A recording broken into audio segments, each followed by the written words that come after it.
Olá, tudo bem? Meu nome é Kaliane, seja muito bem-vindo ao meu canal. E hoje o vídeo é meio que um alerta, certo? Eu quero conversar com você, a gente já começou a falar sobre essa questão de você assumir o papel de dono, mesmo você sendo um empregado, mesmo você sendo um estagiário, mesmo você sendo um assistente ou auxiliar, né? Sendo que quando você assume esse papel, que é você enxergar a empresa como um todo, é você contribuir com os demais setores, fazer o melhor no seu local, mas pensando no impacto que tem nos outros setores da empresa. Isso, gente, acaba gerando, como é que eu posso falar? Um desconforto, digamos assim. E eu quero trazer uma história para vocês entenderem do que eu tô falando.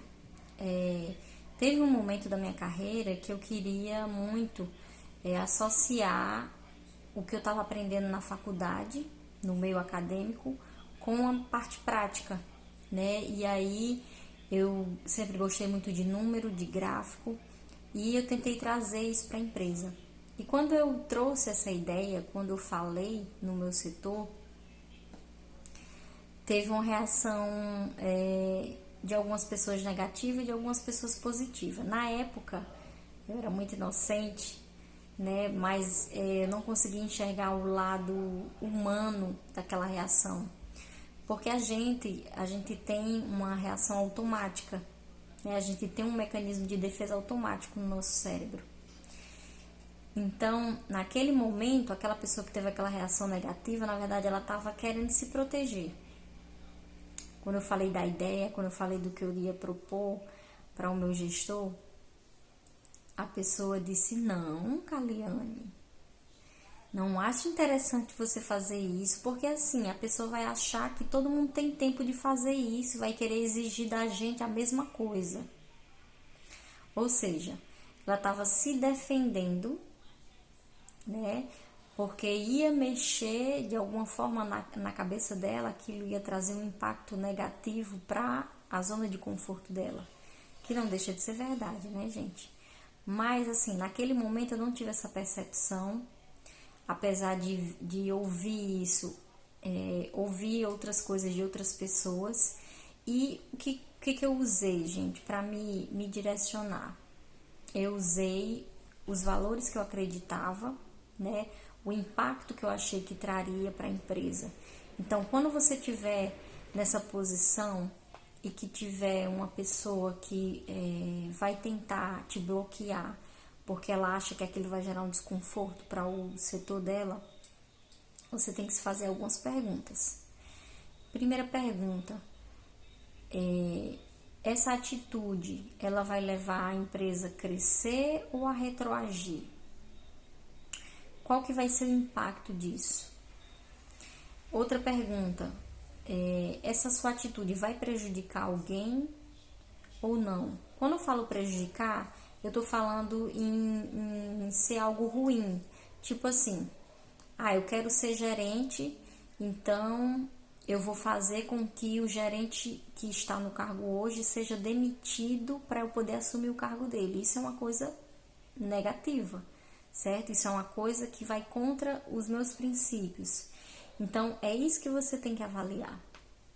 Quando a pessoa diz que essa atitude vai gerar, digamos, uma reestruturação no setor ou uma atividade a mais no setor, na verdade ela só está pensando nessa zona de conforto. Ela não está enxergando nenhuma melhoria, ela não está enxergando a parte de benefício que vai gerar para a empresa. Que seria o que praticamente, né? Levando para a parte prática, seria você ter um cenário. Então, na época, não me recordo muito bem exatamente, mas era como se fosse uma evolução, um gráfico que mostra a evolução de um número. Então, quando você observa graficamente, você consegue enxergar mais claramente se aquilo está crescendo, se está aumentando. É diferente de você ver uma tabela cheia de números, Não sei qual a similaridade que você tem com esse assunto, mas é mais ou menos isso. Então, feitas essas perguntas, se a sua atitude vai levar a empresa a melhorar, vai levar o seu setor a crescer, por mais que incomode a quem já está do seu lado há um tempo, geralmente isso acontece quando a pessoa já está no setor, já está acostumada a fazer aquilo daquela forma, eu acho que vale a pena, né? E aí a gente entra em outro ponto, que é o quê? Quando você tem essa atitude mais inovadora, mais criativa, que traz benefícios para a empresa, mas que vai gerar, às vezes, um pouco mais de trabalho, geralmente os seus colegas de trabalho não te veem com bons olhos. Então, assim, é quase que uma regra, gente, não tem como fugir disso. Lógico, existem as exceções, existem as empresas mais abertas, mas em relação aos colegas de trabalho, geralmente, mesmo que a empresa tenha uma visão aberta, que tenha essa cultura de intraempreendedorismo, que tenha essa cultura de trabalho em equipe, você não tem como controlar as reações pessoa a pessoa. Então, você tem que estar preparado psicologicamente para essas negações.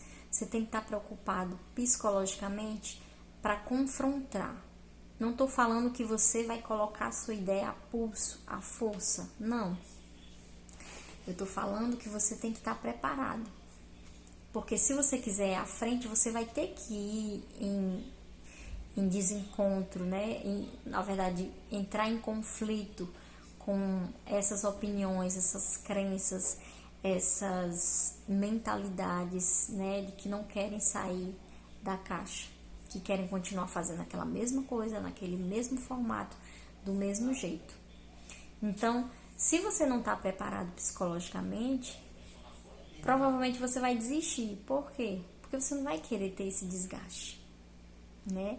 Sendo que para praticamente tudo, gente, tudo que você for fazer, se você for ficar preocupado só em agradar todo mundo, você não vai fazer nada, porque cada pessoa pensa diferente. Então, por isso é importante essa reflexão que eu falei sobre se vai trazer benefícios para a empresa, se isso vai gerar valor para a empresa, se isso vai fazer a empresa crescer. Porque o objetivo da empresa, a missão da empresa tem que estar acima da missão individual de cada um, certo?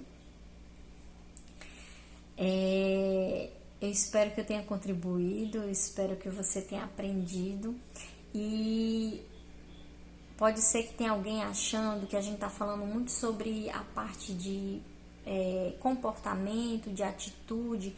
Ai, Kaliane, eu achei que eu ia encontrar aqui no canal uma coisa mais prática, tipo um modelo de planilha.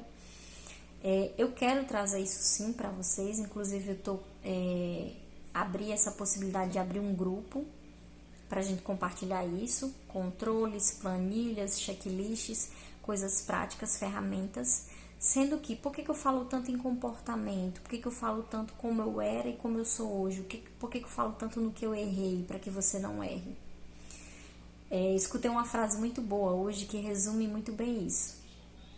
As pessoas são contratadas pelo LinkedIn, né? É onde está lá as competências, onde está lá as referências, onde está lá os artigos, o que você conhece, o que você não conhece. Só que elas são demitidas pelo Facebook, ou seja, é quando você fica mais à vontade, é quando você esquece que você trabalha no local e às vezes você acaba mostrando quem realmente você é. Então, a competência contrata, mas é o comportamento que demite. Por isso que eu trago muito esse assunto. Por isso que eu tô falando tanto sobre as atitudes que eu tive, que eu tenho. Por isso que você tem que estar muito preocupado com o teu comportamento, com a tua imagem, né? Como eu falei desde o início, não só a imagem visual, mas a imagem como pessoa, né? Como teu caráter, o que você transparece, o que você transpira, certo? Se você gostou dessas dicas, curte, compartilha. E eu queria deixar um recadinho final, que eu tô com essa boca lilás desse jeito forte, pra lembrar da consciência sobre a violência doméstica. A gente está no mês de agosto, agosto lilás, que vem trazer essa consciência, né? Então, se você conhece alguém ou se você já passou por isso, leva essa conscientização para outras pessoas, defende essa causa, que ela é muito válida. Uma família desestruturada desestrutura tudo, né? Uma família desestruturada é, digamos, um laboratório para coisas ruins. Então, se você puder apoiar essa causa, eu tô falando mais sobre isso no meu Instagram. Coloquei várias dicas, né, de canais legais que eu ando conhecendo e ando descobrindo. E você vai poder contribuir também, tá bom?